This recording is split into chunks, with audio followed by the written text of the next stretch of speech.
आज के वीडियो में हम लोग कक्षा 12 बायो के सिलेबस में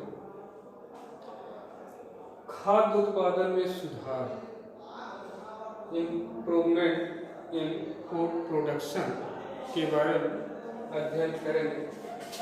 जैसे कि इस समय चाहे विश्व में लिया जाए या केवल अपने ही देश में, भारत में ही जनसंख्या तेजी से बढ़ती जा रही है। जब जनसंख्या बढ़ रही है तो खाद्य उत्पादन में भी वृद्धि की आवश्यकता होती है, जिससे फसलों की पैदावार बढ़े और हमें या समाज को जो है पूरा उसका लाभ हो, अर्थात धन अनाज की कमी न होने पाए। इस उद्देश्य को पूरा करने के लिए ही जो है ये खाद्य उत्पादन सुधार की जो तकनीकी है इसके बारे में अध्ययन किया जाता है, इसको लागू किया जाता है, जिससे भविष्य में या वर्तमान समय में कोई अड़चन न आने पाए, अर्थात अनाजों की कमी न होने पाए या फसलों की पैदावार को बढ़ाया जाए। तो इसलिए जो है ऐसे इसके लिए विभिन्न प्रकार की तकनीकी अपनाई गई है। कौन कौन सी तकनीकी है? जैसे पहला है पादप प्रजनन, प्लांट ब्रीडिंग। पादप प्रजनन के द्वारा पौधों की नई व उन्नत किस्में तैयार की जाती हैं, अर्थात उनके आनुवंशिक संरचना में हेरफेर किया जाता है जिनसे, जिसके कारण फसलों की पैदावार बढ़ जाती है, रोग प्रतिरोधक क्षमता बढ़ जाता है, खाद्य उत्पादन बढ़ जाता है। इसके पहले काफी समय पहले देखिए आजादी के आसपास जो है उतना अनाज नहीं पैदा होता था देश में। आज क्या है? निर्यात किया जा रहा है। तो यही सब तकनीकी है। पादप प्रजनन द्वारा नई उन्नतशील किस्में तैयार की गई जिससे फसलों की पैदावार बढ़े। इसी के लिए संदर्भ में हरित क्रांति, ग्रीन रेवोल्यूशन का नाम हम लोगों ने सुना होगा। Doctor MS. स्वामीनाथन को हरित क्रांति का जनक कहा जाता है। इन्होंने नई नई तकनीकों के द्वारा नई किस्मों को तैयार किया, जिसके कारण ऐसी फसलें, ऐसी किस्में तैयार की गई जिससे फसल उत्पादन में काफी ज्यादा मात्रा, आशा से भी अधिक वृद्धि हुई। दूसरा है ऊतक संवर्धन, टिश्यू कल्चर। इसमें पादप कोशिका को कृत्रिम संवर्धन माध्यम से उसका ऊतक है, अंग है, एक किसी पात्र में रख करके कृत्रिम संवर्धन माध्यम में उसको तैयार किया जाता है और एक ही कोशिका या एक ही ऊतक या अंग से ये थोड़े ही समय में, थोड़े ही स्थान में काफी ज्यादा मात्रा में पौधों को तैयार किया जाता है। तो एक आर्टिफिशियल कल्चर के द्वारा जो है ये एक ही कोशिका से तो उसके किसी ऊतक के अंग से ढेर सारे पौधों को तैयार करना। इसमें कुछ हार्मोन्स जैसे ऑक्सिन है, साइटोकिनिन्स है, इन हार्मोन्स की आवश्यकता होती है। इनसे इनमें जड़ें शीघ्रता से आती वृद्धि होती है और नए नए पौधों को तैयार किया जा सकता है कम समय में, थोड़े स्थान में। फिर है एकल कोशिका प्रोटीन, सिंगल सेल प्रोटीन, क्योंकि खाद्य की आवश्यकता काफी अधिक पड़ती है।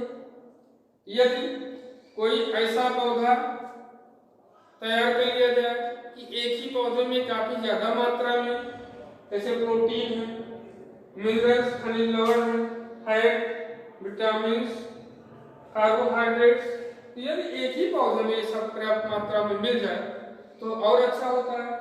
तो इसके लिए जो है एक ही कोशिका में, एक ही सिंगल सेल प्रोटीन एक ही कोशिका में, जैसे मशरूम संवर्धन किया जाता है, मशरूम की खेती की जाती है। एक है स्पाइरुलिना पौधा, इसमें देखिए कई महत्वपूर्ण तत्व, प्रोटीन भी मिलती है, मिनरल्स भी, फैट भी, विटामिन और कार्बोहाइड्रेट, ये सब पर्याप्त मात्रा में एक ही प्रोटीन एक ही सेल में मिल रहे हैं, तो सिंगल सेल प्रोटीन नाम से ही परिचित है। एक ही कोशिका में पर्याप्त मात्रा में ये सब ये मिले, ये सब ऐसी टेक्निक है इसके द्वारा इस प्रणालियां जैसे पौधों से जो है ये सब प्राप्त किए जाते हैं। जैव प्रमाणीकरण बायोफोर्टिफिकेशन, पादप प्रजनन के द्वारा नई किस्में तैयार करना, ऐसी किस्में तैयार करना जिसमें मिनरल्स, खनिज लवण, विटामिन, फैट, प्रोटीन ये सब पर्याप्त मात्रा में उपलब्ध और जो स्वास्थ्य के लिए लाभदायक है। तो इस प्रकार जैव प्रमाणीकरण के द्वारा, पादप प्रजनन के द्वारा पौधों की नई किस्में तैयार की जाती हैं जिसमें पर्याप्त मात्रा में विभिन्न आवश्यक तत्व जो हमारे भोजन में पाए जाते हैं वह उपलब्ध हों, जो हमारे शरीर के लिए आवश्यक हो और वह हमारे लिए स्वास्थ्यवर्धक भी हो। तो नई किस्में तैयार करना है जैव प्रमाणीकरण या बायोफोर्टिफिकेशन के नाम से जाना जाता है। लास्ट है आनुवंशिक रूपांतरित जीन, जेनेटिक मॉडिफाइड ऑर्गेनिज्म, इसे जीएमओ जिसे जेनेटिक एम से मॉडिफाइड ओ से ऑर्गेनिज्म के नाम से जाना जाता है। इसके लिए कुछ जीन्स ऐसे होते हैं जिनको एक जात के पौधों से निकाल करके दूसरे जात के पौधों में लगाया जा सकता है। ऐसे जीन को ट्रांसजीन या पार जीन के नाम से जाना जाता है। तो जब इस प्रकार के जीन्स जैसे बैसिलस thuringiensis, बी से बैसिलस, टी से thuringiensis, इस का जीन जो है निकाल करके किसी पौधे में डाल दिया जाता है तो इन पौधों में कीटों से लड़ने की क्षमता उत्पन्न हो जाती है।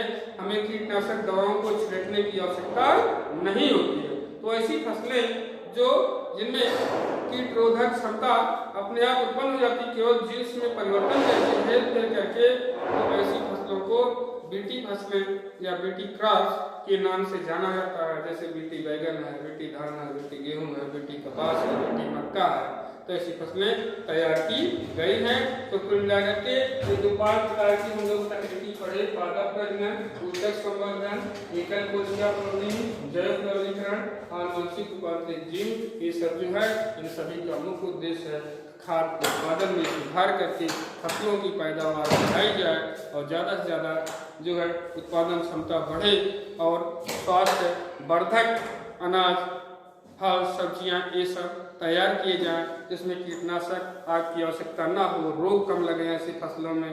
तो इस प्रकार आज के वीडियो में हम लोग जो है ये जो खाद्य उत्पादन में सुधार का अध्ययन किया।